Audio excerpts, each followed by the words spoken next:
If you've ever failed an AI rater certification or match evaluation or any project like that, or if you're worried about taking those certifications, this video may save you hours of frustration. And most people fail not because they're not smart enough, but because they lack a few certain skills. And today I'm going to give you the exact 5-skill blueprint that could turn those confusing exams into open book wins. Before we get started, here's a challenge. Call it a mini certification that looks simple, but some people get it wrong in real AI rater certifications.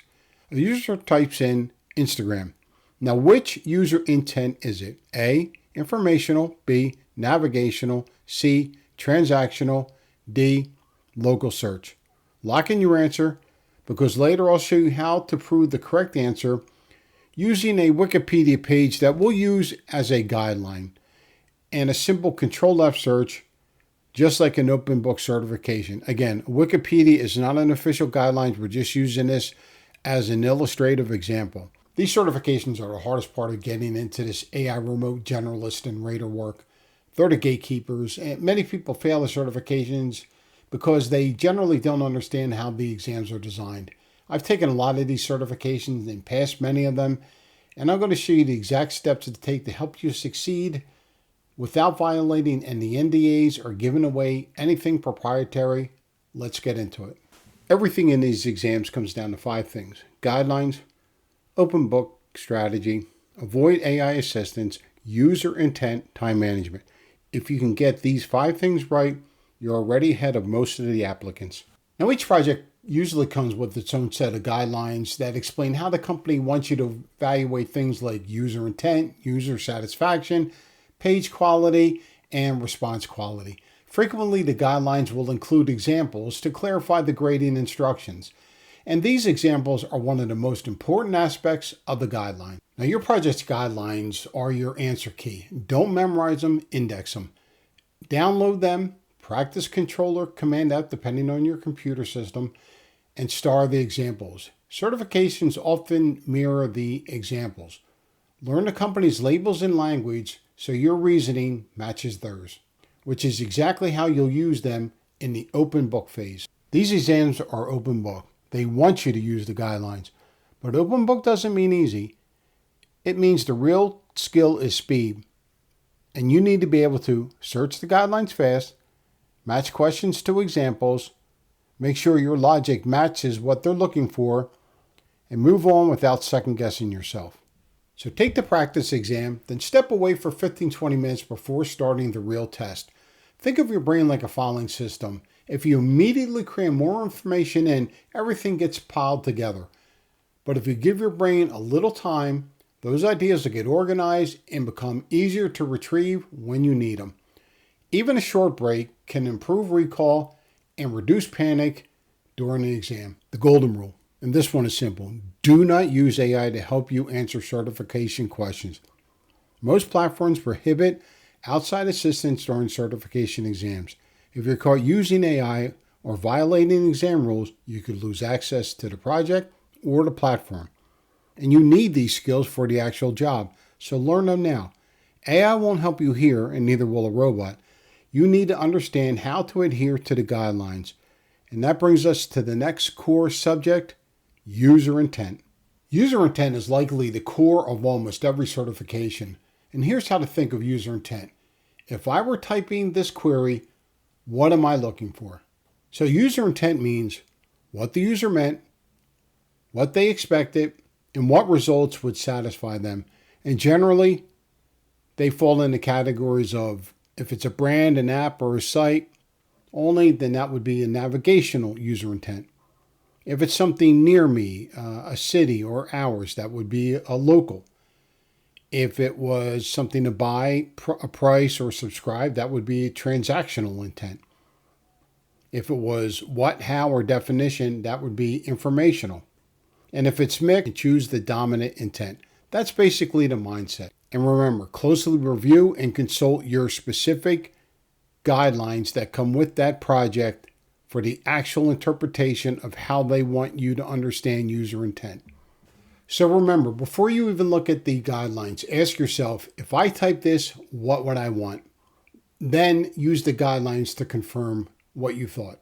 Now let's tie some of these steps together. If you recall, the user typed in Instagram, and your options for the type of intent were A, informational, B, navigational, C, transactional, and D, local search. So what is the user intent?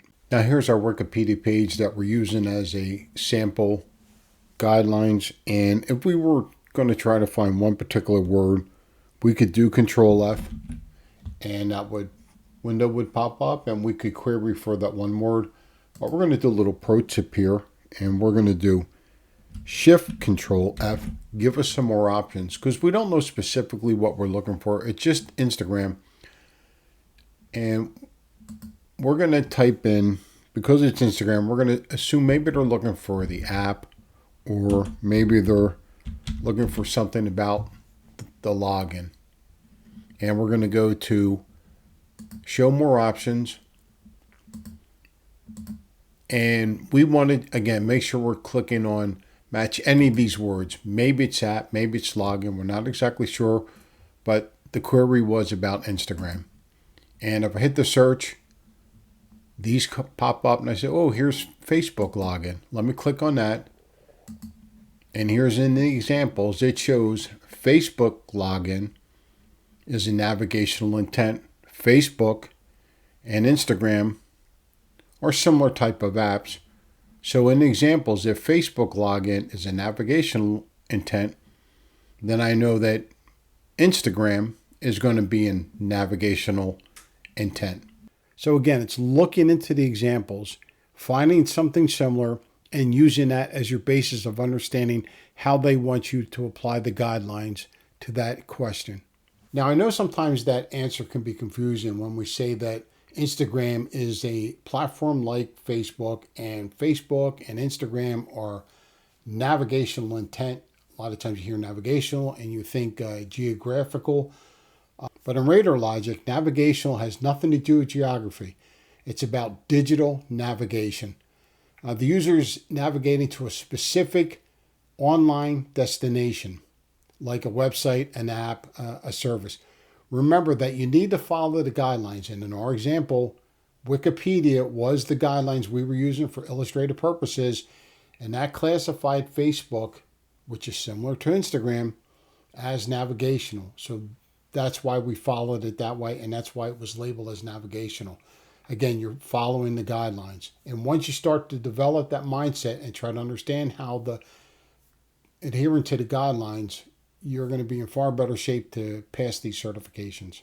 That's a simplified example of how you can have the guidelines open and then do a Control or Command F to do a quick query to find some information. And one of the things you can do to help you improve that skill is to have the guidelines open before you take the certification, and maybe have an AI ask you basic questions, and then you can use those questions as a means to go in and start querying for the answer. And that should help develop the speed of your skill to learn how to go through and find that information that you need. And that's exactly what you would do in an open book exam. You find the example, you match the pattern, and then you apply the logic. And if you got that right, you're on your way to learning how to pass those certifications. And if that clicked and saved you some time, hit the like button so we can reach more raters and help them pass their certifications as well. Now, time management is where a lot of people fail. And here's the 3 do's and 2 don'ts for time management. Do estimate the time for each question before you start the exam. This helps you pace yourself and avoid running out of time near the end.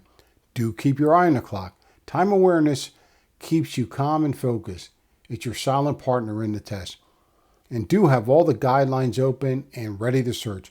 Quick access saves precious seconds and prevents second guessing. Now here's the 2 don'ts. Don't spend 10 minutes fighting one question when the next 5 may be much easier. Move on. Don't panic when you hit a tough question. Look away for 3 seconds, breathe and reset. Panic can be a real time killer, not the question. These simple habits can make the difference between passing and failing. Now, speaking of don'ts, here's the don'ts of certifications. Don't overthink simple queries. Don't ignore the examples in the guidelines. Don't memorize, search instead. Don't skip practicing Control or Command F until it becomes automatic. Don't panic when a question looks unfamiliar. Don't confuse local versus navigational for broad queries that have physical stores, like Apple or Apple Store near me.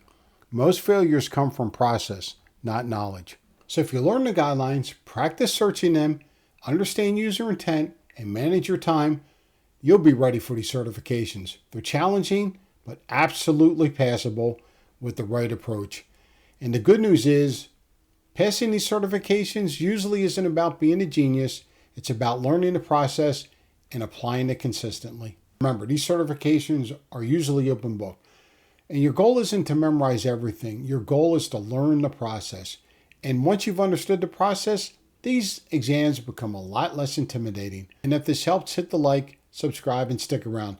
I've got a lot more real-world insights coming your way.